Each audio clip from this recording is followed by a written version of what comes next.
বড় ভাই পারভেজ ভাই, এবং তার কাছে আজকে আমি একটা আমি যে তার প্রতি খুশি এটা আমি জানাতে চাই যে ভাইয়া আমরা সবাই বগুড়াবাসী অনেক বেশি আনন্দিত যে আপনার কারণে আমাদের বগুড়াতে আমাদের বগুড়া জেলাতে আজকে থটস অফ বিল্লাল ভাই আপনার জন্য আমি মনে করি এখন তো আপনার জন্য আমাদের বগুড়া জেলাতে আসতেছে, এবং আমরা আপনার জন্য অনেক অনেক দোয়া কামনা রাখি। আপনার একটা ভিডিওতে যে 16 মিলিয়নের উপরে ভিউ হয়ে গেছে আর সেটাতে 1.3 মিলিয়ন লাইক করছে, লাইভ আছে আর একটা কারেকশন করে এখন 1.7 হয়ে গেছে, এটা যাই ঠিক ও আলহামদুলিল্লাহ আলহামদুলিল্লাহ আমরা অনেক বেশি খুশি যে আমাদের বগুড়ার একজন ছেলে অনেক দূর এগিয়ে যাক, তাকে পুরো বাংলাদেশের মানুষ চিনুক, আমরা এই কামনাই করি।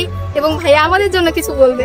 জি জি, আমি যদি একাই আগায় যেতে চাইতাম তাহলে কিন্তু আমি ভাইয়ের সাথে দেখা করে ওখান থেকে চলে আসতাম, কিন্তু আমি চাচ্ছি যেহেতু ভাইয়া তার শেরপুরকে রিপ্রেজেন্ট করছে তাহলে আমি তার জায়গায় তার শিষ্য হয়ে আমি চাচ্ছি আমার বগুড়াকে আমি রিপ্রেজেন্ট করতে। এই জন্য আজকে ভাইকে বগুড়ায় নিয়ে আসছি, যেন আমরা বগুড়াবাসী দেখাবো আমরা ভাইয়ের জন্য কত কি করতে পারি, আমরা ভাইয়ের জন্য কত পাগল। আমাদের বগুড়া আজকে সারা বাংলাদেশের ট্রেন্ডিং এ থাকবে কিনা?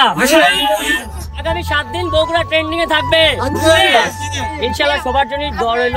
যে ভিডিওটা ভাইরাল হয়েছে মসজিদে যেটা যদি একটু বলেন। হ্যাঁ ভাই, আচ্ছা দিব বগুড়াবাসীর জন্য অবশ্যই। আমি অন্যান্য জেলায় যে দিয়ে আসছি বগুড়ার জন্য দিব না, বাট গলাটা ভাঙা একটু স্কিপ করবেন সবাই এই বিষয়টা। যে মসজিদের মাইকে তোমাকে দিনে 5 বার ডাকতো আপন মনে, আজ সেই মসজিদই বিনা ডাকে তোমার নিথর হয়ে এসেছে রুহুটা নেই সাথে।